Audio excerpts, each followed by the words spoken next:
말씀을 전하도록 하겠습니다. 본문 말씀 계시록 1장 20절을 함께 읽습니다. 요한계시록 1장 20절입니다.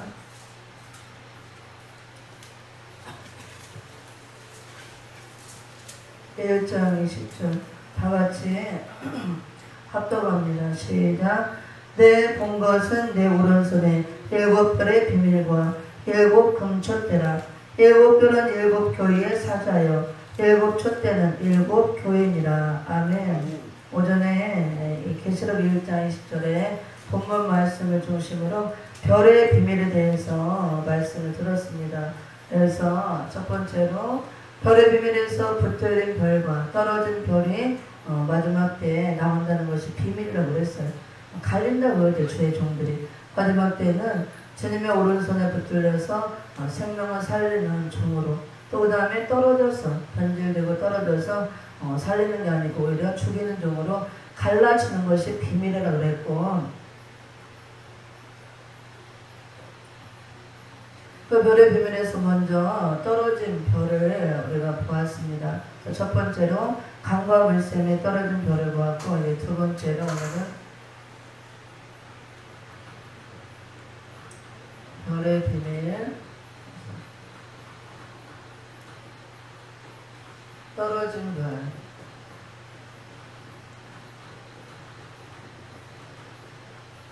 지혜에서 탈선한 별, 변질된 종이라고 그랬죠?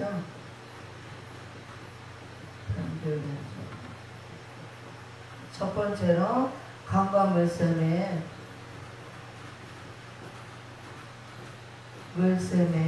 떨어진 별.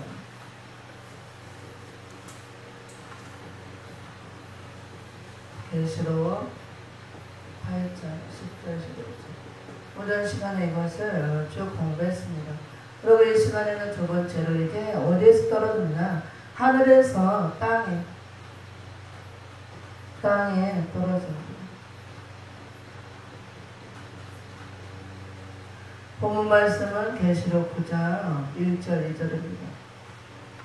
강과 물샘에 떨어진 별은 종교적인 배도자라고 그랬죠. 종교적인 배도자로 교회를 망치러 나온 별이라고 그랬습니다. 두 번째로 땅에 떨어진 별은 정치적인 배도자로서, 정치적인 배도자. 이 별은 교회뿐만 아니라 세상까지 망치러 나온 별이에요. 세상까지 망치러 나온 별.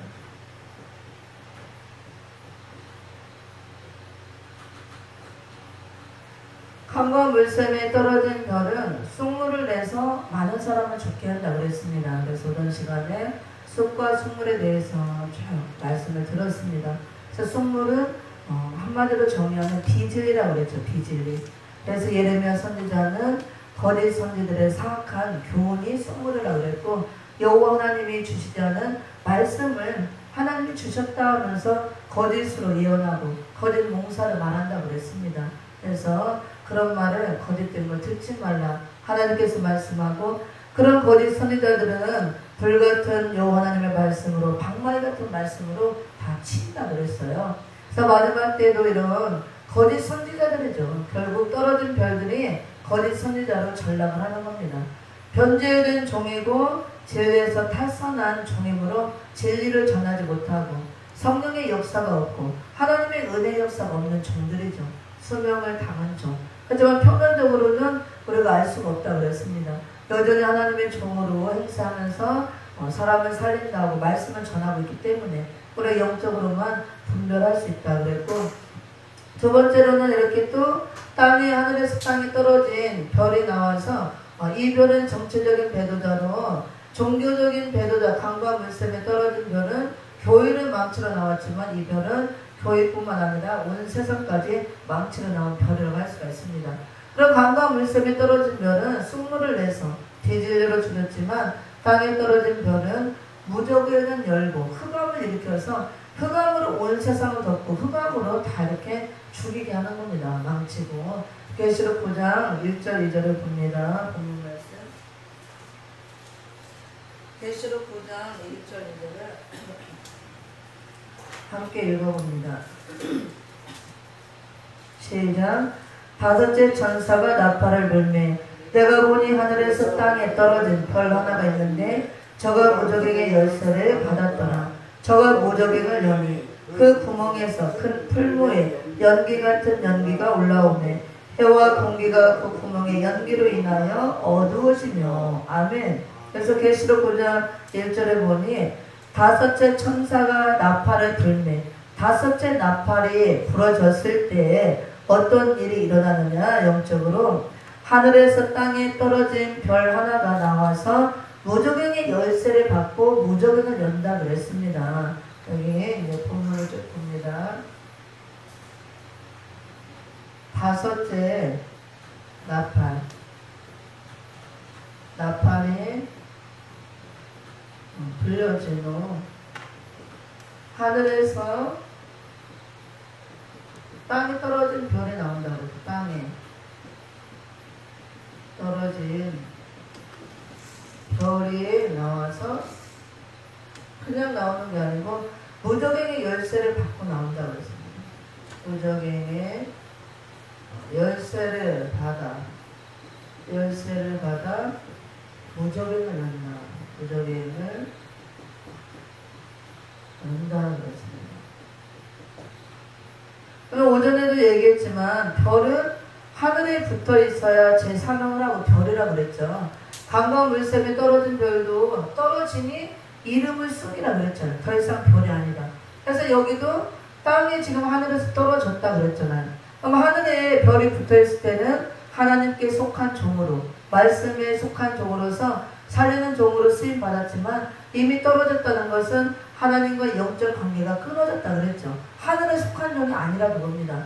땅에 떨어졌기 때문에 땅에 속한 종으로 영적 관계가 끊어져서 성령의 역사가 없고 은혜 역사가 없는 종을 말합니다. 그래서 성령의 역사가 없고 은혜 역사가 없기 때문에 살릴 수가 없죠. 진리를 말할 수가 없고 우리가 성령에 붙들려 있고 성령의 역사가 있어야 진리를 말하고 사람을 살릴 수가 있는 겁니다.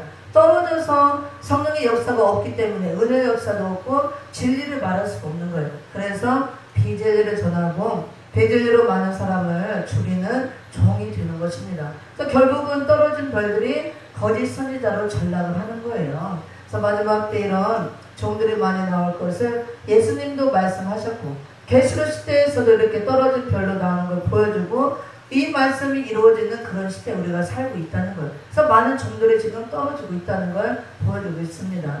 그래서 땅에 떨어진 별은 정치적인 배도자로서 다섯째 나팔이 불려진 후 이 별이 나오는 겁니다. 하늘에서 땅에 떨어진 별이 나와서 무적행의 열쇠를 받아서 무적행을 연다 그랬어요. 그러면은 무적행의 열쇠는 처음에 예수님이 갖고 계셨죠. 계시록에 1장 18절에 보면 예수님이 갖고 계시다가 이 하늘의 땅에 떨어진 별에게 무적행의 열쇠를 주어서 무적행을 열게 한다고 합니다. 그러면 하늘에서 땅에 떨어진 별이 나오는 것도 무적행을 여는 것도 하나님의 허락하에 이루어지는 일이라 그거예요. 마지막 때 떨어진 별들이 나오는 것도 하나님 허락하에서 무적행이 열려서 무적행의 흑암이 올라오는 것도 하나님 허락하에 다 이루어지는 일이라 그겁니다. 성경을 응하기 위해서 1장 18절을 한번 봅니다. 1장 18절 예수님이 갖고 있었죠. 1장 18절 시작. 곧 산자라 내가 전에 죽었었노라. 볼저자 이제 세세토록 살아있어 사망과 음부의 열쇠를 가졌노니. 아멘. 사망과 음부의 열쇠가 무적행 열쇠예요. 같은 겁니다. 그래서 예수님이 갖고 계시다가 여기서는 하늘에서 땅에 떨어진 별에게 열쇠를 줬다는 건 허락했다 그거죠. 무적행 열도록. 그래서 무적행을 여니까 2절에서 이제 여기는 이제 지웁니다. 다섯째 나팔이 불려진 후 이렇게 하늘에서 땅에 떨어진 별 하나가 나와서 무적행의 열쇠를 받고 무적행을 열었다 그랬습니다. 1절에 나왔죠. 다섯째 천사가 나팔을 불매 내가 보니 하늘에서 땅에 떨어진 별 하나가 있는데 저가 무적행의 열쇠를 받았더라. 그래서 2절에서 무적행을 연다 그랬죠. 저가 무적행을 여니 그 구멍에서 큰 풀무에 연기 같은 연기가 올라온다 그랬습니다. 2절에서 부적에는 연이 이 부적에서 연기 같은 연기가 올라온다 그랬습니다. 연기 같은 연기. 그러면은 연기 같은 연기라고 그랬지. 연기가 올라온다 안 하고 연기 같은 연기. 실제로 굴뚝에서 나오는 연기가 아니라 그거예요. 문자적으로 그렇게 해석하면 안 된다 그랬죠. 계시록은 상징적으로 또 영적 의미가 많이 있기 때문에 문자적으로 물론 해석하는 것도 있지만 그렇지 않은 것이 더 많습니다. 그래서 실제 연기가 아니고 연기 같은 연기가 올라온다고 그랬는데, 그러면 이 연기 같은 연기가 무엇이냐? 시편 74편 1절에 보면은 하나님께서 양들을 향하여 진노의 연기를 바라신다 그랬습니다. 진노의 연기. 바로 진노의 연기인데, 이 진노의 연기가 다른 표현으로 흑암이에요. 흑암. 그 다음에 흑암은 또 마귀의 사상 또는 마귀의 가마력이라고 할 수가 있습니다. 마귀의 가마력. 이렇게. 흑암. 하나님께서 여호와 하나님께서 양들을 향하여서 진노의 연기를 바라신다고 했습니다. 진노의 연기를 바라면 안 되죠. 그 진노의 연기를 우리가 하나님이 바랄 때 우리가 그 연기를 받아 먹던가 연기의 피해를 받으면 안 되는 거예요. 진노의 연기이기 때문에. 그래서 연기 같은 연기, 이 연기는 바로 진노의 연기로 흑암을 말하는 것이고, 흑암을 우리가 또 표현하면 마귀의 사상, 마귀의 가마라고 할 수가 있습니다. 그래서 우리가 영적으로 볼 때 다섯째 나팔에 불려진 것을 우리가 어떻게 아느냐? 지금 우리가 돌아가는 현상을 보고 알 수가 있는 것입니다. 우리에게 일어나는 일들을 보고 삶 속에서 다섯째 천사가 나팔을 부는 것은, 나팔은 마지막 때 말세의 시기를 보이는 거기 때문에 실제로 나팔을 부는 게 아니죠. 빤빤 막 나팔을 불어서 우리 귀에 들리는 게 아니고, 이 나팔은 말세의 시기를 알리는 거예요. 그래서 다섯째 나팔에 불려졌을 때 어떤 일이 일어나느냐? 하늘에서 땅에 떨어진 별이 나와서 무적의 열쇠를 받아 무적행을 열었기 때문에 그 구멍에서 연기 같은 연기가 올라오고 해와 공기가 연기로 인해 더 어두워지는 이런 현상들이 나온다고 합니다. 그리고 뒤에 가서 연기 가운데로부터 황충이 또 나와서 역사를 한다 그거예요. 그래서 우리가 지금 살아갈 때 돌아가는 일들을 보고 우리에게 일어나는 현상들을 볼 때 그것들을 보고 지금 흑암이 막 올라오고 있는 걸, 악한 황충이들이 나와서 역사하는 걸 보고 악이 충만하고 죄악이 꽉 차고 이런 것들을 볼 때 무적행이 열렸고 다체 나팔이 부러졌고 우리가 이런 시대에 살고 있구나, 그런 걸 보고 우리가 분별하는 거지, 나팔의 소리가 실제 귀에 들리는 게 아니라고 봅니다. 그래서 말씀이 어디까지 응해진다, 그것을 보고 지금은 영적으로 다체 나팔이 들려졌고 우리가 그 시대에 살고 있구나, 이렇게 알 수 있는 것입니다. 그 다음에 2절에서 이렇게 부적을 연기 같은 연기가 나온다고 그랬고, 이것은 진노의 연기로 흑암을 말하는 것이고 마귀의 사상, 마귀의 가마력을 말하는 겁니다. 연기가 올라와서 어떤 일들이 일어나느냐? 해와 공기가 구멍의 연기로 더 어두워진다고 그랬습니다. 그러면 해와 공기가 어두워진다는 것은 무슨 뜻이냐? 해와 공기가 다 연기로 인하여 어두워진다고 그랬죠. 흑암으로 인해서 어두워진다고 합니다. 어두워진다. 해와 공기, 그러면 실제로 저 햇빛이 막 어두워지고 공기가 막 어두워지는 거 그게 아니잖아요. 그러면 지금 막 다 덮으면 해가 꺾으면 좀 안 보여야죠. 그 육적인 해와 공기를 말하는 게 아니에요. 해는 무엇을 말하느냐? 시편 84편 11절에 보면은 여호와 하나님은 해요 그랬어요. 여호와 하나님은 해요. 하나님은 해요. 그러면 이게 무슨 뜻이에요? 하나님이 저 공중에 떠있는 해라는 뜻이에요? 그게 아니죠. 해는 하나님이 이렇게 창조한 그 피조물의 하나일 뿐이죠. 해, 여호와 하나님은 해라는 것은, 해는 무슨 일을 하냐면 우리에게 밝히는 역할을 하죠. 빛을 주잖아요. 그래서 해는 빛이라는 것은, 여호와 하나님의 해라는 것은 여호와 하나님은 말씀이요 그 뜻이에요. 그래서 여호와 하나님의 해라는 것은 여호와 하나님은 말씀이라는 것입니다.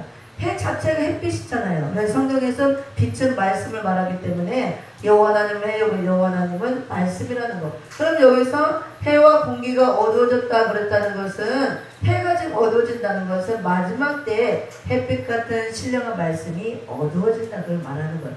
말씀이 실제로 어떻게 어두워지느냐? 흑암이 가득히 이렇게 올라와서 가득히 차기 때문에 흑암에 다 가려져서 햇빛 같은 진리의 말씀이 어두워짐으로 진리의 말씀이 드물다 그겁니다. 말씀은 막 쏟아져 나오지만 전부 다 비진리가 득세하고 정말로 햇빛 같은 우리를 밝혀주는 진리의 말씀은 다 흑암에 가려져 어두워져 드물다 그걸 말하는 거예요. 어두워진다는 것이 이해가 되죠. 그 다음에 공기가 어두워진다는 것은 공기는 우리가 사는 이 자연계를 말하는 거예요. 자연계. 그 다음에 해는 말씀을 의미하기 때문에 해는 영계를 의미하는 겁니다. 영계. 그러면 이거를 풀어서 해보세요. 지금 무적경에서 연기가 올라온 연기로 인하여 해와 공기가 다 어두워졌다는 것은 흑암으로 인해 영계와 자연계가 다 어두워진다는 뜻이에요. 해와 공기가 다 어두워진다는 것은 흑암. 흑암으로 인하여 영계, 말씀이 어두워지니까 영계가 어두워지는 거죠. 영계가 어두워지니까 그 영향으로 우리 사는 이 자연계까지 어두워진다고 합니다. 영계와 자연계가 어두워진다. 어두워진다는 것은 뭐 캄캄한 밤이 되는 게 아니라 영적으로 어두워지는 걸 말하죠. 그래서 악이 충만하고 죄악이 꽉 찬 그런 상태를 말하는 겁니다. 어두워진다는 것은. 그런 시대에 우리가 살고 있다는 것. 그래서 지금 무더기 열려서 흑암이 계속 올라오므로 점점 악이 충만해지고 죄악이 꽉 차잖아요. 근데 옛날보다 악이 더 득세하고 더 막 악랄한 그런 사람들이 나오잖아요. 바로 그걸 말하는 겁니다. 그래서 어두워진다는 것. 근데 이렇게 어두워져야 예수님이 오시는 거예요. 예수님이 밤중에 온다고 그랬잖아요. 흑암 중에. 흑암이 깊어져야 예수님이 오시는 겁니다.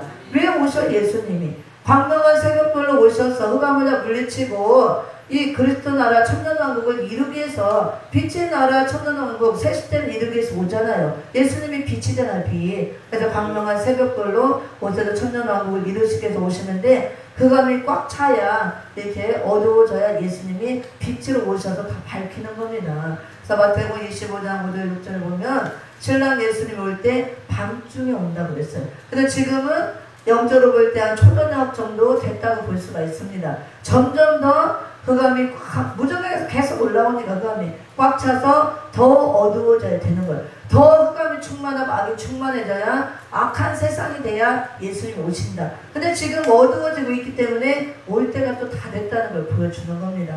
그래서 이런 말씀을 통해서 이미 5째 나팔이 불려진 걸 알 수가 있고 연기가 계속 올라오므로 연기로 인해서 해와 공기가 다 어두워지는 이런 흑암 시대. 햇빛 같은 여호와 하나님의 말씀도 가려워지고 진리의 말씀이 드물고 그 다음에 영계가 어두워지니 자연계까지 어두워져서 악이 충만하고 우리 정말 진실하게 믿는 종들이나 하나님의 백성들은 더 신앙생활이 어렵고 살기가 어려운 그런 시대가 된다. 그걸 보여주고 있습니다. 시편 84편 11절을 봅니다. 시편 84편 11절 시작. 여호와 하나님은 해요 방패시라. 여호와께서 은혜와 영화를 주시며 정직히 행하는 자에게 좋은 것을 아끼지 아니하실 것임이니라. 아멘. 여호와 하나님은 해요 방패시라는 것은 해나 방패는 다 말씀을 의미하는 거예요. 여기서. 그래서 말씀 되신 여호와 하나님이 우리가 말씀을 붙들고 나갈 때에 햇빛 같은 말씀이기 때문에 우리를 광명으로 인도하시고 빛으로 인도하시고 빛의 자녀로 빛의 사자로 살 수 있게 해주시고 사명 감당해준다 그것이고 이런 흑암 시대 이 햇빛 같은 말씀이 빛으로 비춰야 돼요. 되늘의 말씀이 비춰짐으로 영광의 빛을 받아야 우리가 흑암에 물러가고 흑암의 피해를 받지 않는 겁니다. 방패도 말씀 자체가 방패예요. 근데 우리가 방패 역할을 해주는 겁니다. 하나님은 이렇게 비유로 말씀하신 것을 알 수가 있습니다. 그 다음에 여기 이제 지우고 그래서 우리가 사는 이 시대를 뭐라고 하냐면 영적 밤을 맞은 시대라고 그래요. 영적 밤을 맞은 시대. 흑암 시대에 우리가 살고 있죠. 그렇게 하늘에서 땅에 떨어진 별이 나와서 무저병을 열고 무저병에서 연기 같은 연기, 흑암이 계속 올라오는 이런 시대에 우리가 살고 있기 때문에 이 시대를 흑암 시대라고 합니다. 흑암 시대. 그리고 흑암 시대를 다르게 표현하면 영적 밤을 맞은 시대. 밤을 맞은 시대. 그래서 우리가 정말 흑암은 어둠이죠, 어둠. 그래, 어둠은 빛이 들어가면 바로 물러가는 거예요. 그래서 말씀이 빛이기 때문에 말씀이 들어가면 흑암이 물러가는 것입니다. 특히 마지막 때에는 들리는 말씀을 통해서 영광의 빛이 들어가야만 이 흑암을 물리칠 수가 있어요. 은혜 시대 전했던 된 일의 말씀을 통해서는 우리에게 생명의 빛을 발해주는 겁니다. 그래서 사망에서 우리가 생명으로 옮긴 바 되는 그런 역사를 이루는 것이고, 그렇게 사망에서 생명의 빛을 받아 생명으로 옮긴 자들이 마지막 때 흑암 시대에 흑암의 피해를 받지 않으려면, 우리가 흑암 속에 묻히지 않으려면은 영광의 빛을 받아야 돼요. 근데 이 영광의 빛은 들리는 말씀을 통해서 비춰준다 그랬어요. 그래서 흑암 시대에 살아가고 있기 때문에 반드시 은혜 역사를 받았던 종들이나 모든 교회들은 이 요한계시록 말씀, 들리는 말씀을 받아야만 영광의 빛을 받아서 흑암을 물리치고 우리가 흑암 시대를 뚫고 나갈 수가 있는 겁니다. 그래야만 내가 흑암의 피해를 받지 않고 빛의 자녀, 빛의 사자로 있을 때 우리가 재림의주를 영접할 수 있는 거예요. 흑암 속에 있는데 어떻게 재림의주를 영접해요? 그래서 이 들리는 말씀 요한계시록을 또 다르게 표현할 때 등불이라고 그러잖아요. 예언의 말씀, 예언의 등불. 흑암을 밝혀주는 등불의 역할을 하는 말씀이라고 봅니다. 그래서 이 등불과 같은 예언의 말씀을 들고 있어야 흑암의 피해도 받지 않고 재림의 주를 우리가 영접할 수가 있는 겁니다. 그래서 교회들에게 계속 예수님이 들을지어다 말씀하는 거예요. 괜히 하는 게 아니고. 그래서 이 시대를 흑암 시대에 영적 밤을 맞은 시대라고 합니다.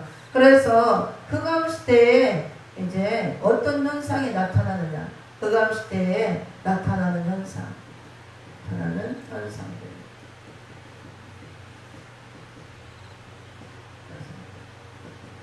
세 가지로 볼 때. 첫째로 다 졸며 자는 현상이 일어나요. 졸며 자는 현상. 마태복음 25장 5절 6절. 그래서 이 흑암 시대에 흑암이 온 세계 다 덮기 때문에 어디는 흑암의 피해가 있고 어디는 없고, 그게 아니고 온 세계를 다 덮는 거예요. 그래서 온 세상이 다 흑암의 피해를 받게 돼 있습니다. 이 마지막 때는 교회도 흑암의 피해를 받게 돼 있고 이 세상도. 그래서 믿는 자들이 흑암을 들이마시고 흑암의 피해를 받으면 어떤 현상들이 오느냐? 졸며 자는 현상이 나와요. 영적으로 잔다고 해요. 영들이 졸며 잔다고 합니다. 마태복음 25장 5절 6절을 봅니다. 마태복음 25장. 함께 찾아봅니다. 마태복음 25장 5절 6절 열천의 비유에서 잘 말씀해 주고 있죠. 5절 6절 시작. 신랑이 더디옴으로 다 졸며 잘세. 밤중에 소리가 나되 보라 신랑이로다 맞으러 나오라 하매. 여기서 신랑은 누구예요? 신랑 예수님이죠. 근데 예수님이 온다고 하셨죠. 다시 오신다. 재림주로 오신다. 그래서 우리가 모든 교회가 다시 오실 신랑 예수 재림주를 지금 기다리고 있잖아요. 근데 더디 온다 그랬어요. 2000년 전부터 온다고 아직까지 안 오고 있잖아요. 얼마나 더디게 오십니까? 그쵸? 그래서 어떤 현상이 오느냐? 마지막 때가 되면 다 졸며 자는 현상이 온다 그걸. 이게 졸며 잔다는 것이 밤에 잠을 자는 걸 말하는 게 아니고 영적으로 잠을 잔다 그거예요. 그러면 왜 잠을 자느냐? 예수님이 올 때가 되면 예수님이 밤중에 흑암 시대에 오기 때문에 흑암에 덮여서 졸며 잔다 그거예요. 이 졸며 자는 것은 교회가 이런 졸며 자는 현상이 일어나는 거죠. 영적으로 깨어있지 못하고 흑암의 피해를 받음으로 다 졸며 자는 현상, 영적으로 자는 현상. 그래서 예수님이 밤중에 온다 그랬죠. 졸며 잘세 밤중에 소리가 나되 보라 신랑이로다 맞으러 나오라 하매. 그래서 예수님은 밤중에 온다 그거예요. 그래서 열천의 비유에서 기름 등불을 준비하고 가지고 있는 처녀나 준비하지 못한 처녀나 마지막 때는 정말 졸며 잔다 그거예요. 근데 다 졸며 잘 때에 안 자고 깨어있는 자가 있어요. 누가 깨어있느냐? 잠을 자자고 깨어있는 제3자가 제3의 목소리가 있는데 그게 바로 보라 신랑으로다 맞으러 나오라 하고 외치는 자예요. 그 사람이 말세 사명자입니다. 모든 사람이 다 잘 때 말세의 사명자는 깨어있는 종입니다. 성루에서 파수꾼처럼 깨어서 파수하는 종이에요. 밤중에 외치는 자예요. 보라 신랑으로다 맞으러 나오라. 더 쉽게 설명하면 저 같은 종을 말하는 겁니다. 지금 영적 은혜 시대에 교회들이 막 흑암에 덮여서 졸며 자고 있을 때 영적으로 잠을 자는 거예요. 그럴 때 이 지금 들리는 말씀을 먼저 받아서 지금 보라 신랑으로다 맞으러 나와라 이 들리는 말씀 재림들을 알리는 말씀을 외치고 있잖아요. 이게 깨어서 외치는 거예요. 그래서 그걸 밤중에 소리라고도 하고 깨어있는 종, 성루에 서서 파수를 보는 종이라고도 합니다. 그래서 우리가 다 단들에 잘지라도 우리는 잠을 자면 안 돼요. 깨어있는 종이 되어서 신랑 예수가 오신다. 재림절을 맞아 준비를 해라. 기름등불 준비하라. 빛나게 깨끗한 새마포 예복을 입어라. 이렇게 주야 상관없는 자가 되어라. 이것을 준비해야 재림해줄 신랑 예수를 영접할 수가 있다. 이렇게 외치는 것입니다. 이게 깨어있는 종이에요. 그러면은 이게 깨어서 외치려면은 외칠 게 있어야죠. 그렇죠? 은혜 시대 된 일을 외쳐서는 되는 게 아니에요. 그거는 회개하라 천국이 가까이 왔다 초림 줄을 알리고 외치는 거고 영혼 구원을 하는 역사고 마지막 때 종들은 재림의 줄을 알리는 겁니다. 심판자가 문 밖에 왔다 심판 줄을 알리고 천년왕국을 알리는 거예요. 이거는 선지서와 요한계시를 모르면 절대로 외칠 수가 없는 겁니다. 그래서 우리가 다 졸며 자는 이런 시대에 똑같이 졸며 자면 안 되고 깨어서 신랑으로다 맞으러 나오라 하고 외치는 깨어있는 종들이 되어야 될 줄 믿습니다. 이 말씀을 부드러운이 무장해서 잠자는 교회들을 깨우는 게 말세 종의 사명이에요. 영적으로 잠을 자고 있다 그겁니다. 전부 다 지금 흑암시대가 되어서 흑암의 피해를 받아서 교회들이 다 졸며 자는 현상이 일어난다 그거예요. 영적으로 평안적으로 깨어있는 것 같죠. 평안적으로는 주일날 예배 드리고 기도하고 찬양하고 하기 때문에 깨어서 막 하나님의 일 분주하게 하는 것 같고 영적으로 깨어있는 것 같지만 우리가 말씀을 통해 영적으로 볼 때는 영들이 잠을 잔다 그거예요. 그거는 아직 영적으로 깨어있지 않기 때문에 말세에 대한 걸 모르잖아요. 재림의 줄을 모르고 때를 분별 못하고 영들이 깨어있지 못하기 때문에 그래서 이 말씀으로 깨어나야지 이 말씀이 아니면 깨어날 수가 없는 겁니다. 그래서 재림의 줄을 알리고 심판줄을 알리고 신랑 예수를 맞을 준비를 해야 그렇게 있는 겁니다. 한국교회가 지금 그렇게 되고 있는데 먼저 깨어난 종들이 부지런히 깨우는 역할을 해야 될 줄 믿습니다. 그 다음에 또 어떤 현상들이 일어나느냐 이렇게 온 땅이 어두워지고 만민이 가려워진다 그랬습니다. 어둠이 온 땅 덮어져 온 땅이 어두워지고 캄캄함으로 여기 캄캄함으로 만민이 가려워지는 현상이 이사야서 60장 2절에서 이렇게 일어난다. 마지막 때에서 말씀하고 있습니다. 이사야 선지자가 흑암시대에 이렇게 될 것이라고 예언을 한 거예요. 지금 그렇게 되고 있습니다. 이사야 60장 2절을 봅니다. 이사야 60장 2절 60장 2절 시작. 보라 어두움이 땅을 덮을 것이며 캄캄함이 만민을 가리우려니와 오직 여호와께서 내 위에 임하실 것이며 그 영광이 내 위에 나타나리니 열방은 내 빛으로 열방은 비치는 내 광명으로 나오리라. 아멘. 말세가 되면 어둠이 다 땅들을 덮는다 그거예요. 그 다음에 캄캄함이 만민을 가리우는 그런 일들이 일어난다고 합니다. 그러면 땅을 다 덮고 만민을 가리운다고 해서 실제 우리가 밟고 다니는 땅을 덮는다 그 뜻이 아니에요. 심령의 땅들을 흑암이 다 덮는다 그겁니다. 그래서 우리 심령들을 땅으로 다 밭으로 비유를 했잖아요. 말세가 되면 믿는 자들의 믿지 않는 자는 이미 어둠이니까 뭐 덮고 가릴 필요가 없습니다. 어둠 자체니까. 우리가 하나님 믿지 않으면 생명의 빛이 없어. 그리고 자체가 어둠이죠. 그래서 마지막 때 말세가 되면 이렇게 흑암 시대가 되어서 흑암이 계속 무적에게서 올라오므로 다 온 세상에 흑암의 피해를 받게 되어 있고, 교회가 이렇게 흑암의 피해를 받음으로 젊어 자는 현상이 일어나고, 모든 온 세계가 다 어두워지고 심령의 땅들이 이 흑암이 덮여서 어두워진다는 겁니다. 캄캄하다는 거죠. 그다음 만민이 다 이 어두움으로 가려진다고 그랬습니다. 그래서 이사야 선지자는 이사야 60장 1절에서 이러한 때에 일어나라 빛을 발하라 이는 내 빛이 이르렀고 여호와의 영광이 내 위에 임하였습니다. 이렇게 선포하고 있습니다.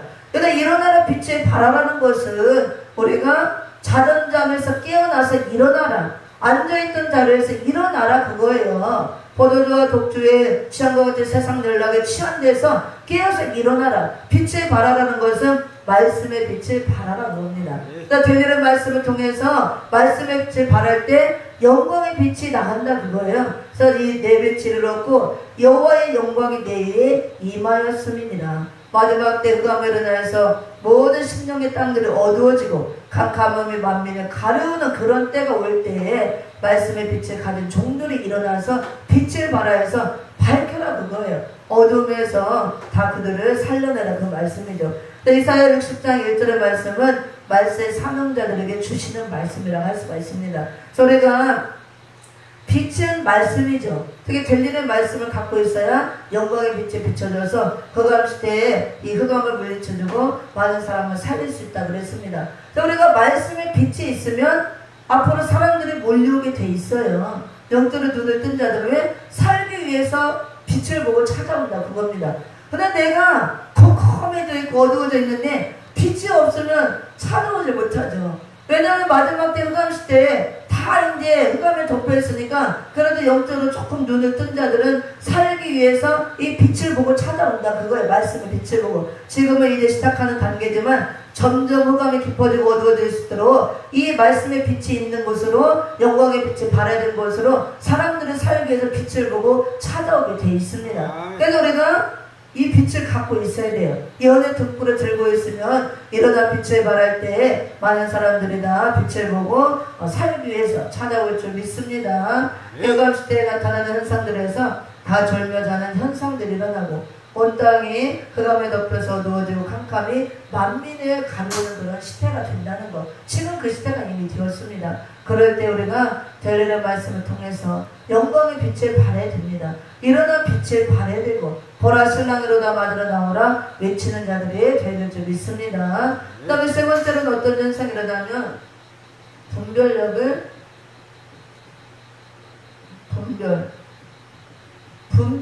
상실한다는 거예요. 분별력을 상실한다. 흑암으로 인해서 이사야 5장 20절 21절. 또 우리가 사는 이 시대는 흑암으로 인해서 분별력을 상실한 분별력 상실 시대라고 할 수가 있습니다. 영적으로 다 절묘자는 시대, 그 다음에 온 땅이 어두워지고 만민이 다 캄캄으로 가려워진 시대, 그 다음에 분별하지 못하는 분별력을 상실한 시대에 우리가 살고 있습니다. 분별력을 상실해서 어떻게 하느냐, 사람들이 어떻게 분별력을 잃어버렸느냐, 이사야 5장을 봅니다. 이사야 5장. 그래서 믿는 자들이나 안 믿는 자들은 그 자체가 흑암인데 더 어두워지기 때문에 더 분별을 못해요. 믿는 자들도 흑암에다 덮여서 흑암의 피해를 받아서 종들이나 성도들이나 분별을 하지 못한다고 합니다. 이사야 5장 20절 21절에서 또 이사야 선지자가 예언을 했죠. 그 예언이 계시록 시대에 지금 계시록 말씀과 같이 이루어지는 것입니다. 20절 21절 시작. 악을 선하다 하며 선을 악하다 하며 흑암으로 광명을 삼으며 광명으로 흑암을 삼으며 쓴 것으로 단 것을 삼으며 단 것으로 쓴 것을 삼는 그들은 화 있을진저 스스로 지혜롭다 하며 스스로 명철하다 하는 그들은 화 있을진저. 아멘. 그래서 흑암으로 인해서 분별력을 상실하고 분별력 상실하는 상실 시대에 우리가 살아가고 있는데, 믿지 않는 자들은 이미 흑암 자체이기 때문에 분별을 원래도 못하지만 더 못하고, 믿는 자들도 교회들이 지금 분별을 하지 못한다는 거예요. 다 반대로 해요. 반대로. 악한 것은 선하다 하고 선은 악하다 하고 반대로. 흑암을 광명이라, 광명을 또 흑암이라, 그 다음에 단 것은 쓰다하고 쓴 것은 달다. 그러면은 단 것은 뭐예요? 단물이죠. 진리의 말씀, 생수를 말합니다. 쓴 것은 쑥물, 비진리를 말하는 거예요. 진리와 비진리를 분별하지 못한다 그거예요. 흑암에 덮여서 분별력을 상실하기 때문에. 그래서 분별하지 못하고 강단에서 말씀이 나오면 전부 다 성도고 죄종이고 그냥 지게 진리인지 비진리인지 단물인지 쓴물인지 모르고 아멘 받아먹고 쓴물 먹으면 어떻게 된다고 그랬어요? 영적으로 병이 들어서 죽는다 그랬잖아요. 점점점 병이 들어서 표시가 나지 않는 겁니다. 이런 때 우리가 살고 있다 그거예요. 그리고 또 뭐라고 하냐면 분별력을 상실해서 지혜롭지도 않으면서 스스로 지혜롭다 하고 스스로 명철하다 그겁니다. 그래 분별도 못하는데 그게 지혜로운 자고 명철한 자가 아니잖아요. 근데 다 분별도 못해서 반대로 말하면서도 스스로 나는 지혜롭다 명철하다 이렇게 얘기한다 그거예요. 그들은 다 화 있을진다고 그랬습니다. 하나님께 다 화를 받는다 그거예요. 그래서 마지막 때에 이런 흑암 시대 우리가 살고 있을 때 흑암의 피해를 받지 않아야 돼요. 흑암의 피해를 받지 않는 게 가장 큰 복 중의 복이라고 할 수가 있습니다. 내가 흑암의 피해를 받아서 흑암을 마시고 이렇게 졸며 자고 영적으로 다 어두워지고 심령이 캄캄해지고 그 다음에 분별력을 상실해서 분별하지 못하면 화 있을진저 화 받는 자가 된다 그거예요. 그래서 이럴 때 우리가 정신을 차리고 지금 흑암 시대가 되었기 때문에 흑암의 피해를 받지 않아야 되는데 흑암의 피해를 받지 않으려면 빛이 들어가면 됩니다. 그래서 벨릴의 말씀을 통해서 비춰지는 영광의 빛이 들어가야만 흑암이 물러가고 벗어진다고 그랬습니다. 네. 그래서 우리가 더더 정신 차리고 이 벨릴의 말씀으로 부자를 무장해서 내 심령 안에 흑암이 있다면 흑암을 몰아내고 내 또 그 다음에 영적으로 우리 영의 흑암들이 덮여있으면 다 벗어내야 돼요. 그래서 머리가 어지럽고 막 혼란스럽고 혼탁한 것은 이게 흑암이 꽉 찼다는 증거예요. 그래서 흑암이 다 벗어져야 머리가 맑아지고 말씀도 열어지고 지혜가 임하는 겁니다. 흑암으로 인해서 분별력을 상실했다 그랬잖아요. 분별하지 못하고 지혜도 없으면서 스스로 지혜롭다 명철한다 그랬잖아요. 그래서 계속 이 말씀 들어가서 말씀을 들고 기도하고 찬양하면서 이 머리에 흑암을 자꾸 뽑아내야 돼요. 자꾸 벗어지게. 그래서 머리가 맑아져야 말씀에 막 쑥쑥 들어가고 열어지는 겁니다. 그 다음에 머리에 이게 영적 흑암이 끼면 머리가 막 홀딱하고 어지럽고 막 머리가 뭐라고 막 이게 막 아프고 곤란해 혼곤하고 막 정신이 어지러더라고. 술 취해서 술 취한 사람 다 술 취해본 기억이 있죠. 저는 술을 많이 취해본 적은 없지만 20대 때 처음으로 술 그것도 많이도 아니고 맥주 처음 술 마셔봤을 때 이제 20대 때 생전 처음으로 딱 반잔을 먹었는데 그게 취한 건지도 몰랐어요. 그리고 집에 오는데 갑자기 어지러워지라면서 이렇게 걷는데 나는 평상시 걷는데 막 발이 이만큼 뛰었다가 푹 들어가는 거 땀이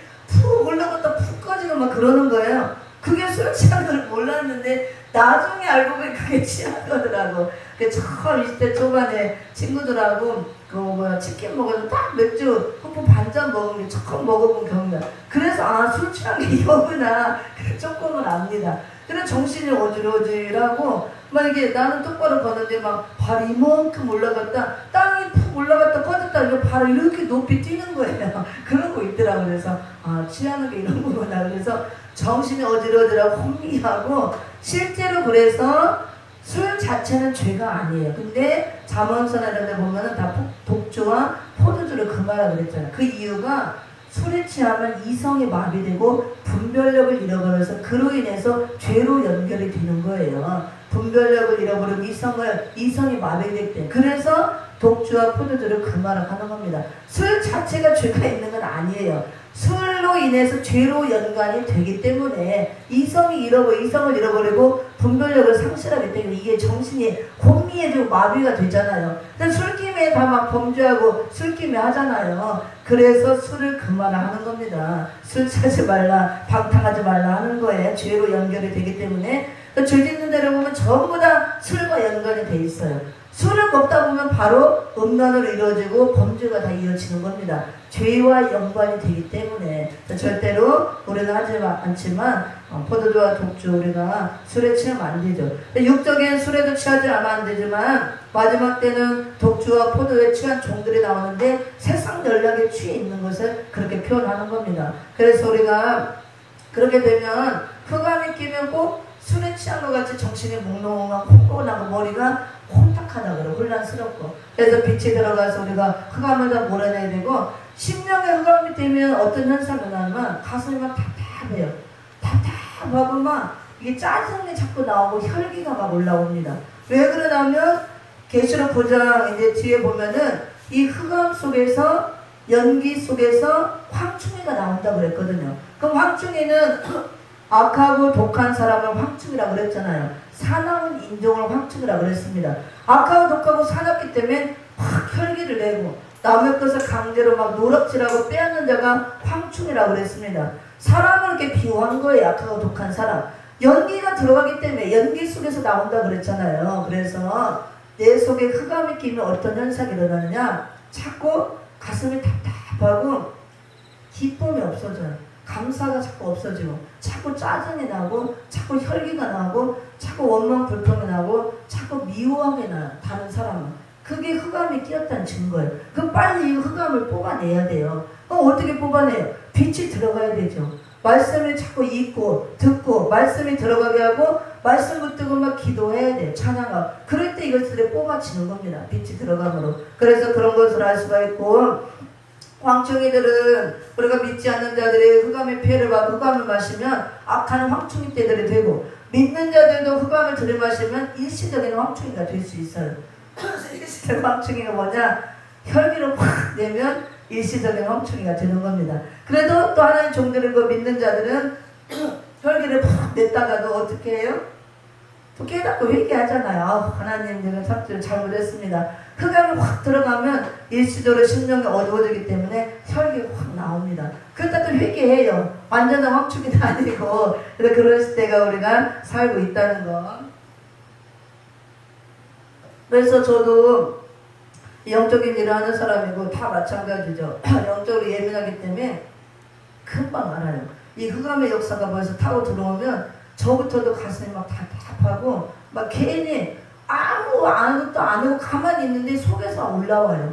짜증이 막 괜히 나오고 혈기가 막 스물스물 올라오고 그거는 바로 흑암이 지금 와서 덮었다는 거예요. 그럼 빨리 그 방법이 없어요. 앉아서 찬양을 하든가 성경을 때 기도를 해야 돼요. 그럼 막 이게 뽑아주고 물러갑니다. 그래서 우리가 영적으로 예민해야 되고 흑암에 쌓여있는 사람은 흑암이 들어와도 표시가 안 돼요. 이미 어두우기 때문에 어두운데 더 어두워진다고 표시가 안 나요. 더러운데 더 더러워진다고 표시가 안 납니다. 그지가 막 누더기를 누덕두덕 입잖아요. 거기다가 누더기 하나 더 걸친다고 표시가 안 나듯이 더러운데 더러운 게 묻는다고 표시가 안 나고 흑암 자체는 흑암이 쌓여도 표시가 안 나요. 이게. 근데 깨끗할수록 더 잘 나타나요. 그래서 내가 영적으로 맑고 깨끗할수록 흑암이 탁 타고 들어오면 금방 나와 이게. 근데 금방 청소를 할 수가 있고 그 다음에 더러운 게 묻으면 흰옷에 점 하나 묻으면 더 금방 알잖아요. 그거같이 영적으로 깨끗할수록 영이 예민하고 민감하기 때문에 이런 것들 타고 들어오면 금방 압니다.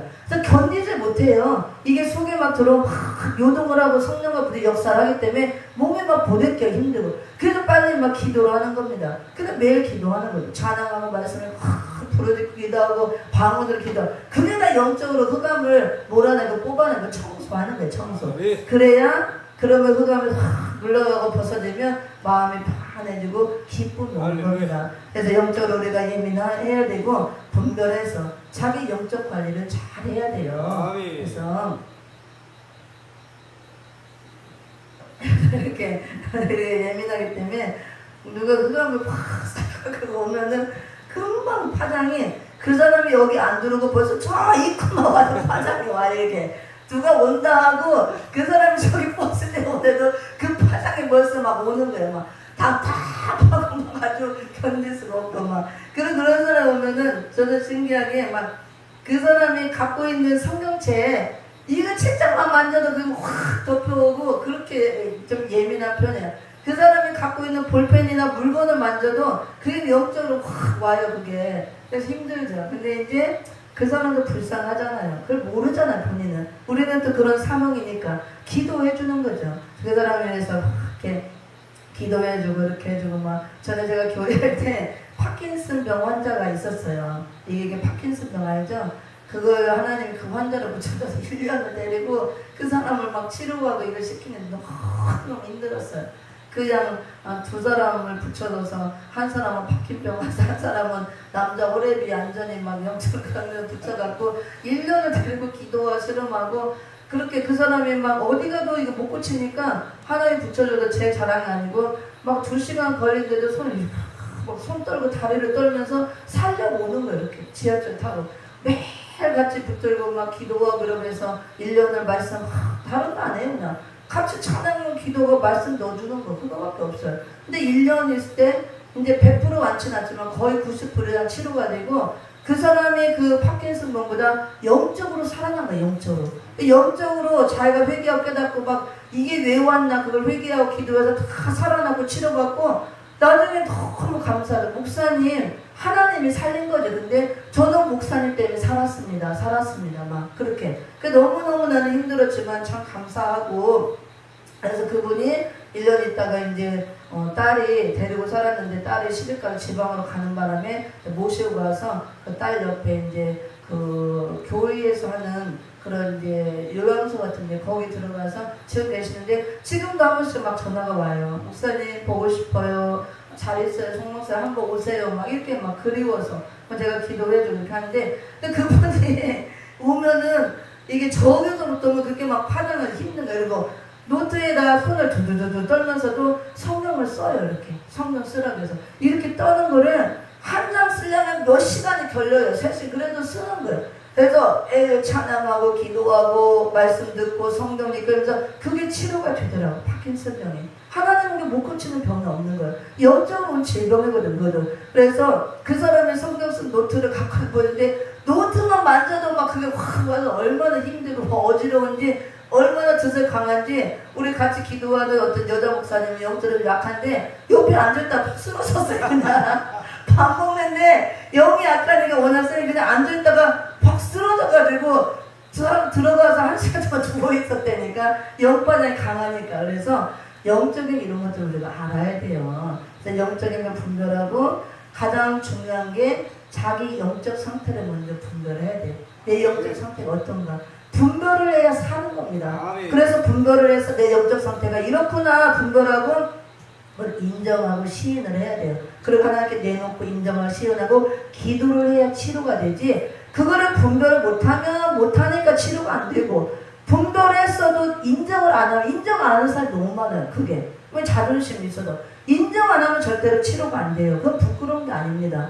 내놓고 인정을 하고 고백하고 기도하고 희고하고 또 죄송을 기도할 때 그래야 치료가 되는 겁니다. 그래서 우리가 많은 사람들이 이런 사역을 하고 인사사역을 하고 영적인 일을 할 때 다른 사람들은 또 잘 봐요. 탁탁탁 보고 먼 귀신 들어가고 뭐가 역사고 막 보고 이렇다 했는데 정작 자기는 못 보는 거예요. 자기 영적 상태가 어떤가는 모르고 자기는 고칠 줄도 모르고 자기가 어떻게 되고 지금 속에 뭐가 있고 뭐가 역사고 뭐가 지금 하는지 모르고 막 딴 사람만 갖고 정죄하고 판단하고 막 그러네. 아이고 지금 막 음란하게 역사를 하네 뭐 하네 뭐가 막 들어갔네. 그러면 안 돼요. 그거는 보여주고 분별을 시키는 것은 그 사람을 살리라고 긍휼히 여기고 기도하라고 하는 겁니다. 때로는 성령이 입을 열어서 말하게 할 때 있어요.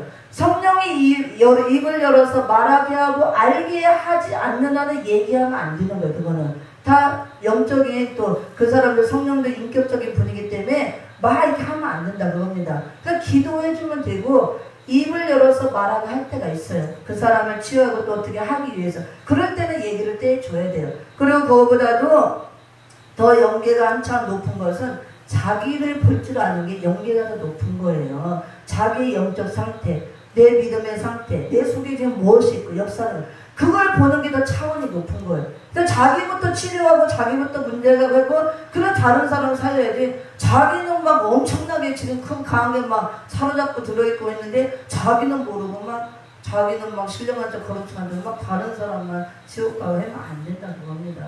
하나님께 그거는 심판받을 일이에요. 그래서 우리가 항상 그리스도의 사랑으로 십자가의 사랑 긍휼히 여기는 마음으로 누구든지 다 있어요. 심령 안에 들어가 보면 상처 없는 사람이 없고 그게 없는 사람은 없습니다. 왜? 그거를 분별하느냐 못하느냐 차이뿐이고 내가 이기느냐 못 이기느냐 그것뿐이에요. 우리는 완전하지 않기 때문에 이 속에 선과 악이 같이 공존하기 때문에 그래서 두 법이 같이 공존하기 때문에 같이 역사를 나와요. 다만 성령이 충만하고 할 때는 그걸 이기는 것 뿐이에요. 그럴 뿐이지 아직 완전히 안 됐기 때문에 나만 다 깨끗하고 나는 내 속에 아무것도 없고 막 완전히 거룩 그건 절대 거짓말이에요. 사기입니다. 아직 거룩이 100%안 이루어졌어요. 그래서 다 있고 역사를 받게 돼 있어요. 다만 그것을 분별하고 그럴 때 역사를 받을 때 말씀과 기도와 찬양으로 물리치고 이기는 거고 우리가 그 역사를 안 나타내는 것 뿐이지 다 받게 돼 있고 나올 수 있고 한다는 겁니다. 근데 그걸 아직 영적 때가 안 된 사람은 그걸 모르기 때문에 그냥 잡혀 있는 거고 그렇게 하는 거예요. 그래서 우리가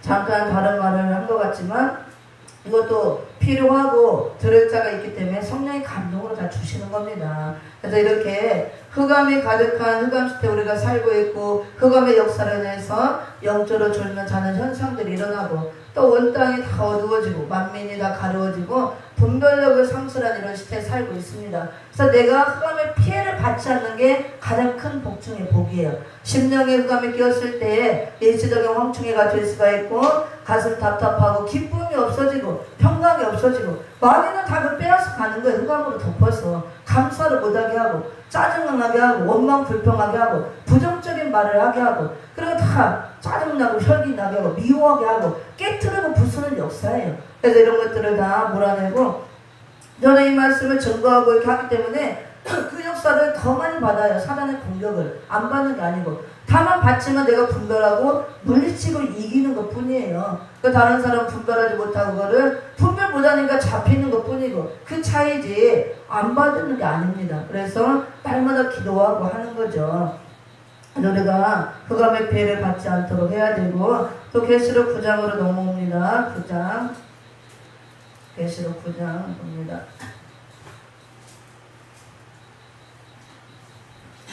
9장 3절 4절에 보면 또 연기 가운데로부터 황충해가 나온다 그랬어요. 3절 4절 한번 봅니다. 시작. 또 황충이 연기 가운데로부터 땅에 나오매 저희가 땅에 있는 정갈의 권사 같은 권세를 받았더라. 아멘. 여기까지 보겠습니다.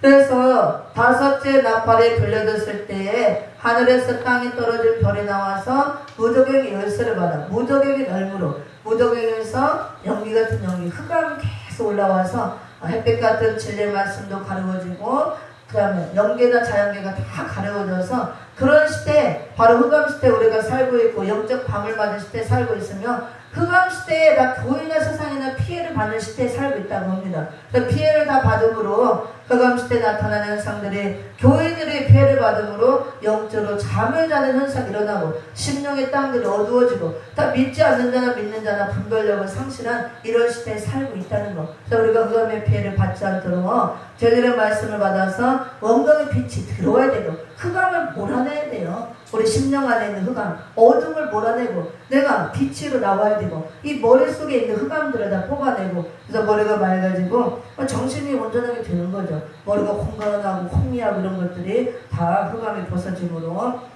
그 다음에 또 흑암으로 해서 어떤 일이 일어나느냐 황충이가 나온다고 그랬죠. 3절에 황충이 연기 가운데부터 땅에 나온다고 그랬습니다. 연기 그러니까 연기 속에서 가운데로부터니까 황충이가 나온다고 그래요. 황충이 나온다. 그럼 황충이가 뭐냐? 이 곤충이라고 하면 안 돼요. 그래서 우리가 번역에도 보면은 메뚜기과에 속하는 곤충이라 원래 황충이 메뚜기과에 속한 곤충이에요. 문자적으로인데 그건 실제 곤충이 아니에요. 황충 같은 사람, 곤충에 비유한 겁니다. 그래서 황충의 정의를 알아야겠죠. 황충이의 정의. 우리가 문자적으로 해서 실제로 곤충이면 지금 연기 속에서 막 곤충들이 나와요. 메뚜기가. 그게 말이 안 되죠. 그 연기 속에서 막 실제 곤충 메뚜기 때가 막 나와서 뒤에 어떻게 해요? 5달 동안 동안 막 괴롭게 한다고 그랬잖아. 막 황충이들이 나와서 전갈의 권사 같은 권세를 받고 나와서 막 사람들을 쏘고 괴롭게 하고, 그럴 때 사람들이 너무 괴로우니까 막 죽기를 구하는데 죽음도 피한다 그랬잖아. 그 메뚜기가 나와서 막 전갈의 권세 같은 권세 갖고 나와서 메뚜기가 막 쏘는 거예요. 문자적인 메뚜기 아니에요, 황충. 그렇게 보면 안 됩니다. 근데 문자적으로 해석하는 목사님들도 있더라고요. 그거예요. 문자적으로 곤충 메뚜기를 해석하면 안 돼요. 그래서 황충이는 사나운 사람을 황충으로 비유한 겁니다. 그래서 황충의 정의는 악하고 독한 사람을 말합니다. 독한 사람. 여기를 지우고, 악하고 독한 사람을 황충이로 성경에서 정의하고 있는데, 줄여서 악독한 사람을 황충이라고 하는 거예요. 성경이 어디에 나오느냐? 성경에 이사야 51장 14절 27절에 나옵니다. 한번 읽어봅니다. 그래서 흑암 시대에 또 이 연기 속에서 황충이들이 나와서 역사를 한다 봅니다. 사나운 사람들이 나와서 역사를 한다 그거예요. 약하고 독한 사람들. 이사야 33장 이사야 33장 시작 4절 시작. 황충의 모임같이 사람이 너의 노량물을 모을 것이며 메뚜기에 뛰어오름같이 그들이 그 위로 뛰어오리라. 아멘. 그래서 남의 것을 노략질해가는 그 사람을 황충으로 비유한 겁니다. 황충의 모임같이 그러고 사람이라고 그랬잖아요. 너의 노량물을 모을 것이며 메뚜기에 뛰어오름같이 그들의 그 위로 뛰어오리라. 그 다음에 또 예레미야를 봅니다. 예레미야 51장. 황충이가 누군가 잘 보여주고 있죠. 곤충이 아니고. 예레미야 51장 14절 14절 같이 예레미야 51장 14절 시작. 만군의 여호와께서 자기로 맹세하실 때 내가 진실로 사람을 황충같이 내게 가득히 하리니 그들이 너희를 향하여 소리를 높이리라 하시도다. 아멘. 여기 보니까 사람을 그랬잖아요. 사람을 황충같이 내게 가득히 하리라. 그래서 황충같이 사람을 가득히 하고 그 사람들이 소리를 높이고 나온다 봅니다. 그래서 황충의 정의는 여기 보면은 남의 것을 노략질 하는 자. 남의 것을 강제로 빼앗는다 그거예요. 악한 사람이죠. 그런 사람을 황충이라 그러고, 여기는 소리를 높이는 자.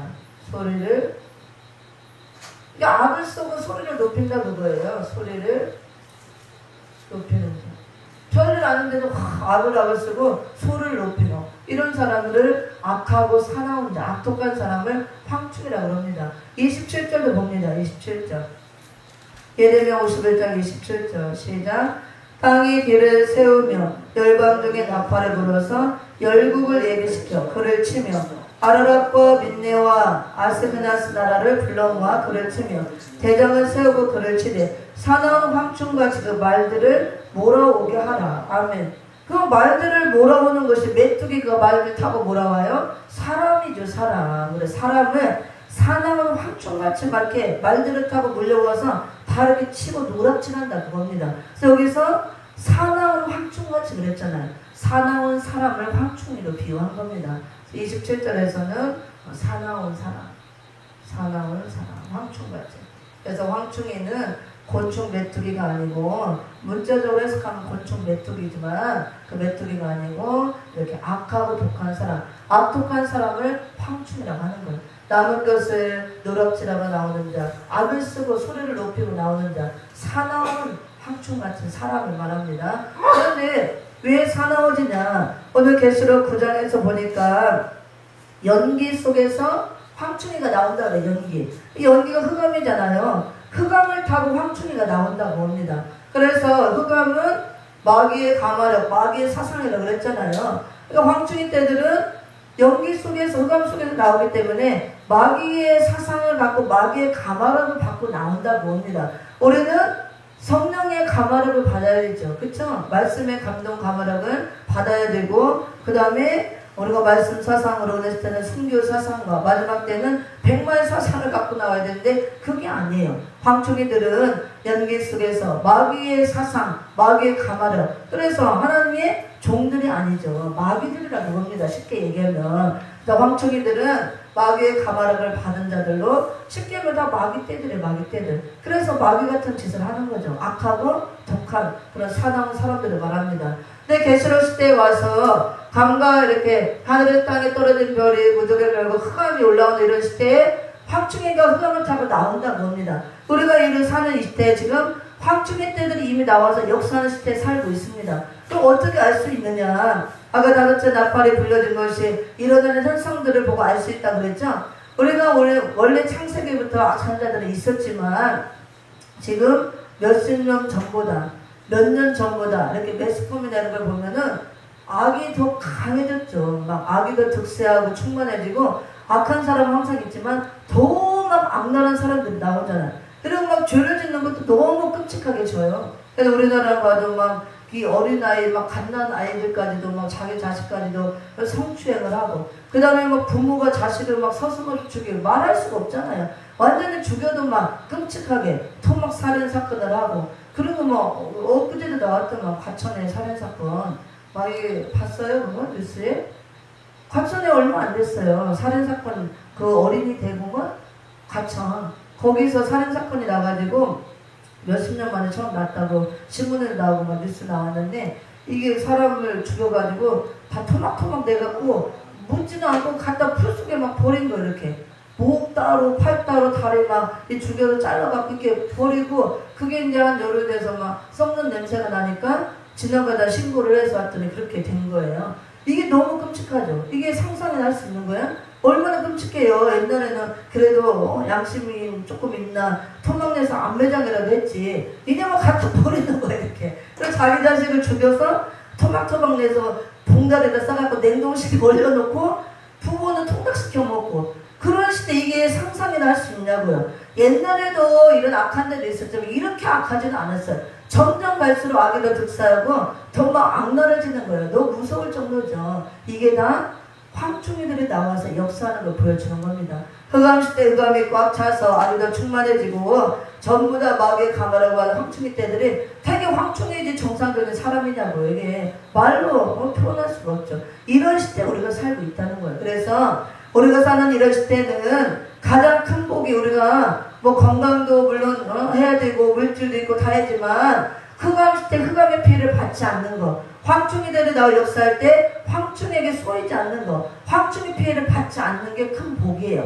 황충이가 나오는 목적은 열매를 쏘아서 떨어뜨리기 위해서 나오는 겁니다. 그래서 구별시키기 위해서 나오는 거예요. 알곡과 족정이 구별하고 이렇게. 그래서 우리가 그런 피해를 받지 않도록 하나님의 말씀으로 무장해서, 하나님의 말씀으로 이마에 입맞지 않은 종들만 해야라 하나님이 명령했잖아요. 황충이 나와서 5개월 동안 역사할 때. 지금 나와서 역사하다가 예수님이 오시기 재림전 3년 반 5대 나팔 끝이 되면 극도로 악이 최고도로 반해서 역사하는 5개월 환란이 온다고 그랬어요. 황충의 환란. 그때 다 황충의 쏘임받고 떨어지면 끝장나는 겁니다. 그래서 그 전이 되기 전에 부지런히 들리는 말씀으로 무장해서 입맞은 종이 되어서 입맞지 아니한 자들만 해야라 그랬잖아요. 이 들리는 말씀, 요한계시록 말씀으로 우리가 인을 맞아야 황충의 피해를 받지 않는다 그랬습니다. 또 이 말씀으로 우리의 신앙이 푸른 신앙이 돼 있어야 황충의 피해를 받지 않는 것, 이러한 때 우리가 살고 있다고 봅니다.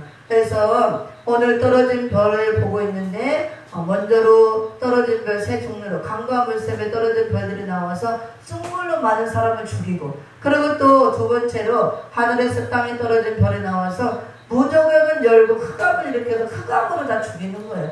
그래서 우리가 마지막 때에 쑥물 먹지 않아야 되고, 비진리에 분별해서 먹지 않아야 되고, 생수 같은 진리의 말씀만 받아 먹어 영적으로 병들지 않고 살 수가 있고, 그 다음에 영광의 빛을 받아 흑암의 피해를 받지 않아야 되고, 그 다음에 또 황충의 피해를 받지 않아야 사는 이런 시대에 우리가 살고 있습니다. 그래서 분별하여서 이런 피해를 받지 않도록 하고, 그 다음에 세 번째 유리하는 별만 보고 이 시간은 이제 마무리하고 조금 기도하고 마치고 내일 오전 시간에 붙들린 별에 대해서 공부하도록 하겠습니다. 다음에 이제 세 번째. 별의 비밀에서 떨어진 별과 붙을 별이 마지막 때 나온다는 것을 비밀로 보여줬죠. 떨어진 별들이 세 종류로 강과 물샘에 떨어진 별, 하늘 땅에 떨어진 별, 그 다음에 세 번째로 유리하는 별.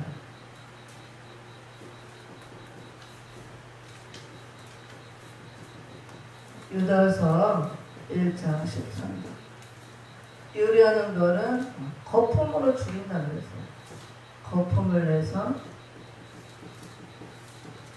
죽이는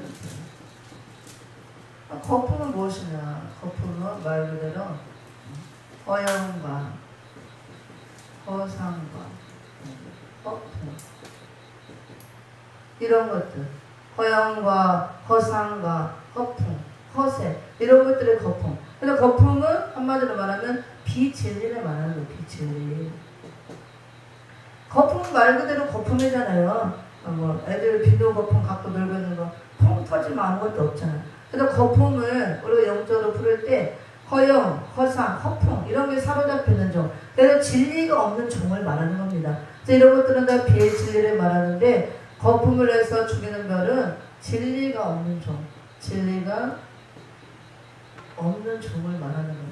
그러면은 앞에서 강과 물샘에 떨어져서 숭물을 내서 숭물, 비진리로 죽이는 종이나 또 땅에 떨어져서 무조경을 열고 흑암을 일으켜 죽이는 종이나 다 진리가 없는 종이죠. 떨어진 별이기 때문에. 그래서 그 별들이 다 유리하는 별에 속하는 거예요. 다 비진리로 죽이는 종들. 그래서 여기 유다서 1장 13절에서는 이렇게 거품을 내서 자기 수치를 뿜고 이렇게 비진리로 죽이는 종이 유리하는 별이라 나오고 있습니다. 유다서 1장 13절을 봅니다. 유다서 1장 13절.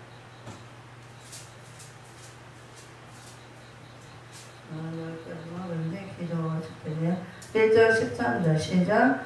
자기 수치에 거품을 뿜는 바다의 거친 물결이요 영원히 예비된 캄캄한 흑암에 돌아갈 유리하는 별들이라. 별은 하나님의 종을 말한다고 했잖아요. 근데 유리하는 별, 그래서 유리하는 별은 우리가 문자대로 살 때 유리 방랑하는 별, 떠돌이 별, 이렇게 떠돌이처럼. 근데 말씀에 안착하지 못한 종을 말하는 거예요. 진리의 말씀이 없기 때문에 진리의 말씀에 안정감이 없고 안주하지 못한 종, 떠돌이 종처럼. 그래서 이런 종들은 자기의 수치에 거품을 뿜는, 그러니까 거품을 뿜어서 사람들을 죽인다는 겁니다. 거품이 바로 허영과 허상과 허풍, 허세 이런 것들, 비진리를 말하는 거예요. 진리가 없는 종을 말합니다. 그걸로 인해서 많은 사람을 죽이는데 캄캄한 흑암에 돌아갈 유리하는 별들이라.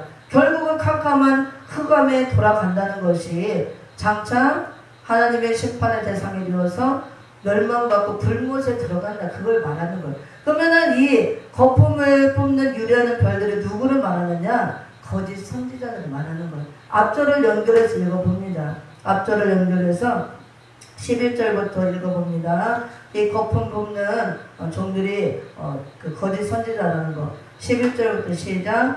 화에 있을진저 이 사람들이여 가인의 길에 행하였으며 싹을 위하여 발람의 어그러진 길로 몰려갔으며 고라의 폐업을 쫓아 멸망을 받았도다. 저희는 기탄 없이 너희와 함께 먹으니 너희 애찬에 암초요 자기 몸만 기르는 목자요 바람에 불려가는 물 없는 구름이요 죽고 또 죽어 뿌리까지 뽑힌 열매 없는 가을 나무요. 여기 보면은 12절에서 자기 몸만 기르는 목자요 그랬죠. 그러면 목자가 자기 몸만 기르면 돼요? 목자는 뭘 길러야 돼요? 양을 길러야죠. 근데 양은 안 기르고 자기 몸만 길렀다는 것은 양들의 가죽을 벗기고 뼈를 다 다져서 냄비에 달다 볶아먹고 다 양 벗겨먹고 볶아먹고 자기 몸만 길렀다. 자기 이만 도모하고 자기만 배부르고 그렇게 몸만 길러 산다 그거예요. 몰박한 목자를 말합니다. 거짓 선지자를 말하는 거예요. 자기 몸만 기른다는 것은. 그 다음에 자기 몸만 기르는 목자예요. 그래서 이런 목자는 거짓 선지자이기 때문에 바람에 불려가는 물 없는 구름이라고 그랬습니다. 물 없는 구름이라는 것은 은혜가 없는 종, 말씀이 없는 종을 말하는 거예요. 우리가 구름에서 비가 내리잖아요. 비는 성령의 은혜를 말합니다.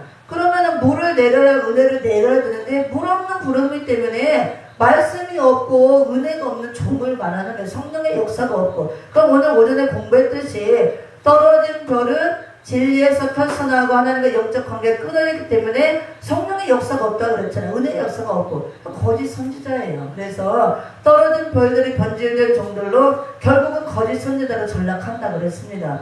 그래서 강과 물샘에 떨어진 별이나 하늘에서 땅에 떨어진 별들이나 다 이 유리하는 별에 속한 거예요. 다 진리가 없는 종, 자기 몸만 기르는 종. 그러니까 결국은 거짓 선지자로 전락해서 하나님께 화를 받는 것입니다. 그 다음에 여기 보면 또 우리가 성경에 보면 이제 구름이 여러 가지로 표현하죠. 그래서 어떤 것을 하나님 표현할 때 한 가지로만 해석하는 게 아니에요. 그래서 구름은 출애굽 과정에서 불기둥, 구름기둥으로 이스라엘 백성을 보호할 때 구름기둥으로 썼고, 또 하나님이 현현할 때, 하나님이 임재할 때 구름으로도 보여주십니다. 그리고 또 하나님의 종들을 구름으로도 표현해요. 그래서 우리가 구름을 또 선지서, 예레미야서 이런 데 조금 많이 나와요. 그래서 여기서는 물 없는 구름, 이 은혜 없는 종들, 말씀이 없는 종들, 진리가 없는 종을 물 없는 구름이라 표현했고, 또 다른 데 가면 캄캄한 구름, 먹구름, 우간디꾼 구름, 또 하늘구름, 빛난 구름 다 나옵니다. 그 뜻이 다 있는 거예요.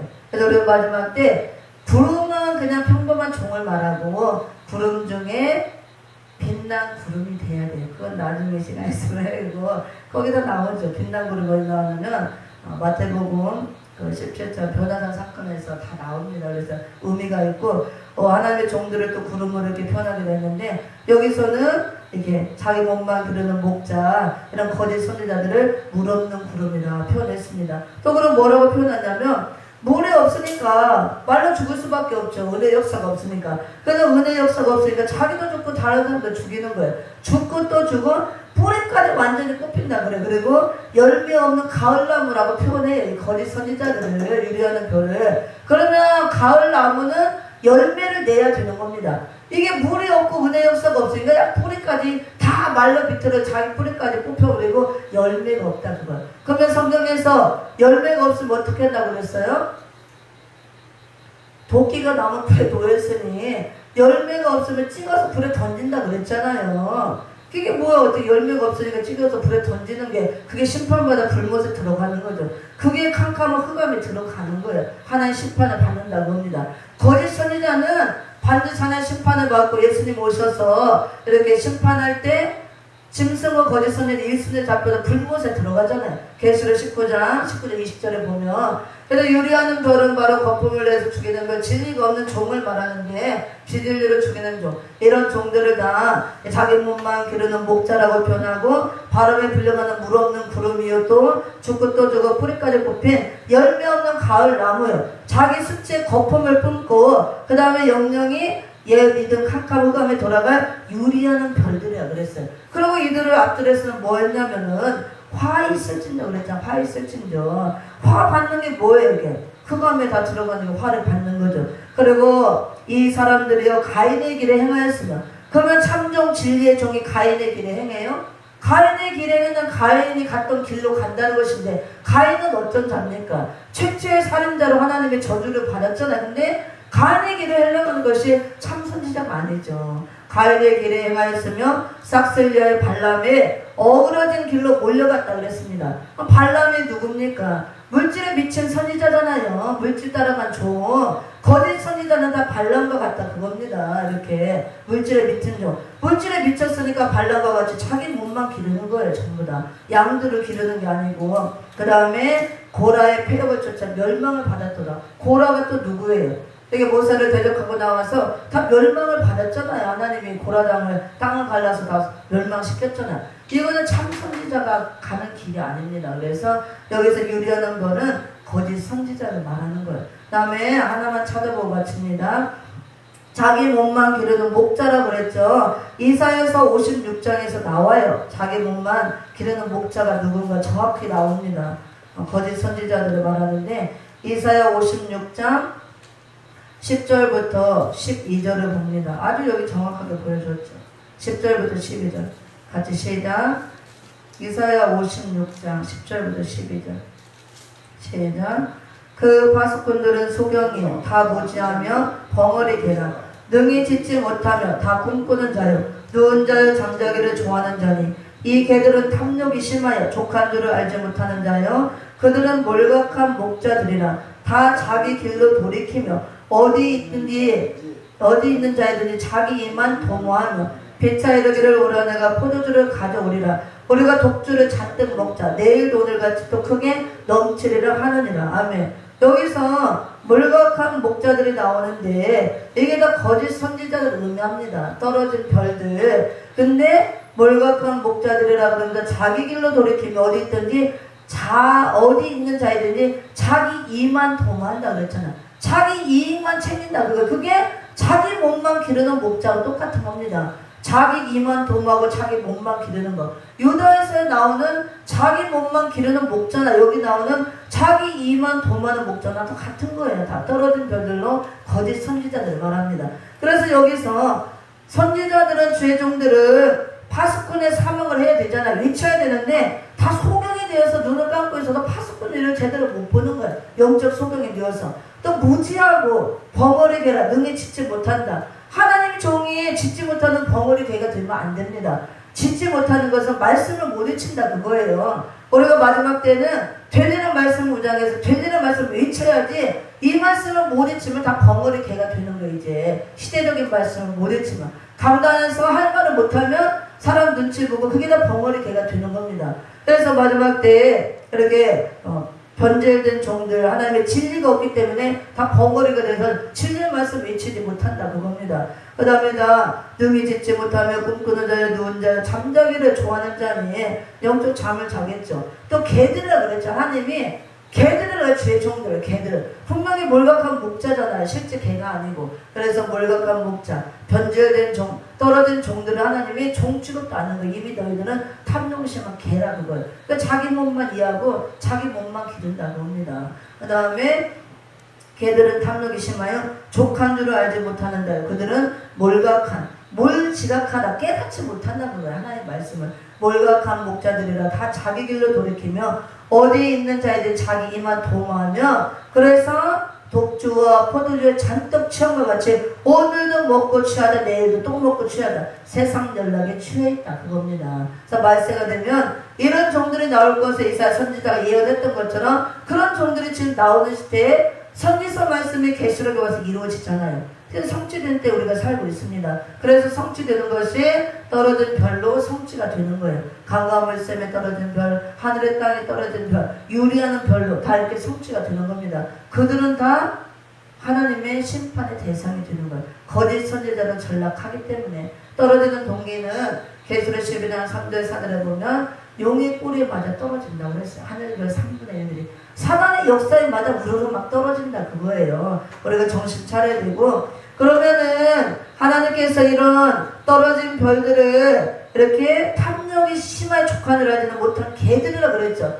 개들이 어디에 들어가나 결과를 한번 볼게요. 그걸만 보고 마치도록 하겠습니다. 개들이 어디로 들어가나 계시록을 봅니다. 분명히 영적 파수꾼들 이게 파수를 제대로 못 치는 소경 파수꾼, 짓지 못한 벙어리 개들, 탐욕이 심한 이들을 물각한 목자, 자기 이만 도망하는 자들을 이렇게 하나님께서 탐욕 심한 개라고 그랬잖아요. 개가 되면 어디로 들어가는지 계시록 22장을 봅니다. 22장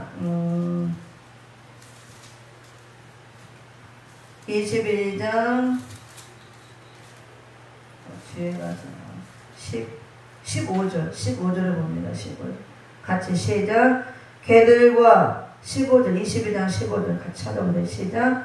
개들과 술객들과 행음자들과 살인자들과 우상 숭배자들과 및 거짓말을 좋아하며 지어내는 자마다 성 밖에 있으리라. 아멘. 성 밖에 있다는 것은 성 안에 들어가지 못하는 걸 말해요. 성은 어디를 말하냐? 거룩한 성, 새 예루살렘 성. 우리가 그 성 안에 들어가야 무궁천국에 들어가는 거예요. 그러면 성 안에 못 들어가 성 밖에 있다는 것은 성 밖은 어디예요? 근데 성 밖은 불모 지옥밖에 없는 겁니다. 성 밖에 있으리라. 누가 성 밖에 있느냐? 첫 번째 나온 게 개들이라고 개들. 그러면 저기 막 멍멍멍 짖는 개가 지금 거기 들어가는 거예요? 불못에? 개는 영혼이 없어요. 그냥 혼적인 동물들은 다 죽으면은 그걸로 끝이지 영이 머리 들어가 하는 게 아니에요. 그래서 개가 지옥 가고 하는 게 아닙니다. 개들은 다 사람 개들을 말하는 거예요. 그래서 우리 믿지 않는 자들도 짐승처럼 개들처럼 행하기 때문에 다 짐승이라 하나님의 개들에 속하지만 여기서는 분명히 이사야 56장 9절 10절을 말씀하고 있잖아요. 탐욕이 심한 족한 줄 알지 못한 개들이라고요. 개들. 몰극한 목자, 거짓 선지자들 말하는 겁니다. 그들을 다 개들로 비유하고 결국은 불못에 들어가는 거예요. 성 밖에 있다는 것은 다 장차 심판받고 멸망하다 다 불못에 들어간다. 그래서 실제로 거짓 선지자들이 전부 다 불못에 들어가잖아요. 이렇게 된다는 것입니다. 계시록 19장을 한번 봅니다. 19장 20절 20절에 봅니다. 19장 20절 시작.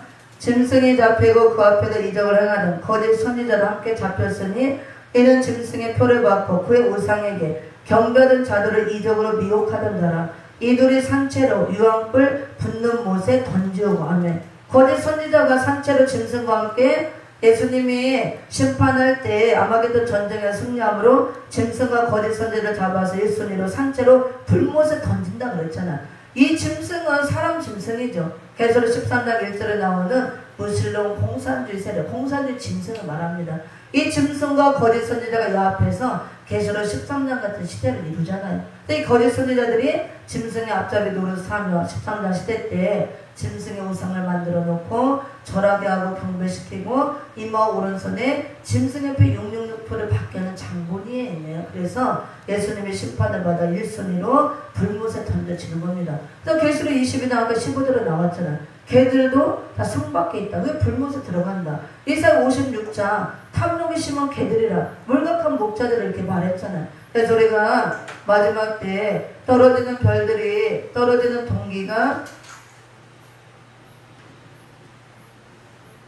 떨어지는 동기가 계시록 12장 3절 4절 용의 꼬리에 맞아 떨어진다고 했어요. 용의 꼬리에 맞아 하늘별 3분의 1이 떨어진다고 했어요. 하늘별 3분의 1이 떨어진다. 그래서 용은 옛뱀 마귀 사단이잖아요. 정체가 계시록 12장 7절 9절에 보면 옛뱀 마귀 사단인데 이게 하늘별 주의 종들이 떨어지는데 3분의 1이 엄청 많이 떨어지는 거죠. 은혜 시대 종들 가운데서 떨어진다 그거예요. 그러면은 용의 꿀에 맞아 떨어진다는 건 용이 옛뱀 마귀 사단이기 때문에 마귀 역사에 막 떨어진다 그거예요. 마지막 때 막 사단이 막 역사에서 막 흔들어대서 사람 종들을 막 떨어뜨린다 그겁니다. 그래서 이렇게 용의 꿀에 맞아 떨어지는 동기가 하늘별 3분의 1이 떨어지는데 강가물샘에 떨어진 별들도 강가물샘 3분의 1 떨어져서 많은 사람 죽인다고 그랬잖아요. 이렇게 많이 떨어지는 걸 보여주고 있습니다. 그래서 마지막 때 우리가 정신 차리고 말씀에 붙들려서 예수님의 오른손에 붙들려 7별 같은 종들로 나와야지 안 그러면 잘못하면 용의 꿀에 맞아 떨어지는 별로 전락하면 한 번 떨어지면 붙일 수가 없는 겁니다. 그걸로 끝장나는 거예요. 떨어진 별이 되면 그 떨어진 별은 변질되고 진리에서 탈선한 종이고 하나님과 영적 관계가 끊어졌기 때문에 더 이상 성령의 역사도 없고 사람을 살리지도 못하고 죽이는 종으로 결국은 거짓 선지자들 전락해서 심판받아 불못에 들어가는 겁니다. 우리가 이렇게 되면 안 되고 이런 말씀을 먼저 깨닫게 해주셨으니 하나님께 감사하고 내가 정말 떨어지지 않도록 조심하고 들리는 말씀은 완전히 붙들리고 예수님의 오른손에 붙들려서 7별 같은 종들로 나와서 사람을 살리는 종들로 쓰임받게 해달라고 기도하고 많은 종들에게 교회들에게 이 말씀을 우리가 부지런히 알려서 잠자는 교회들을 깨우고 제 종들을 우리가 올바른 인도로 세워줄 줄 믿습니다.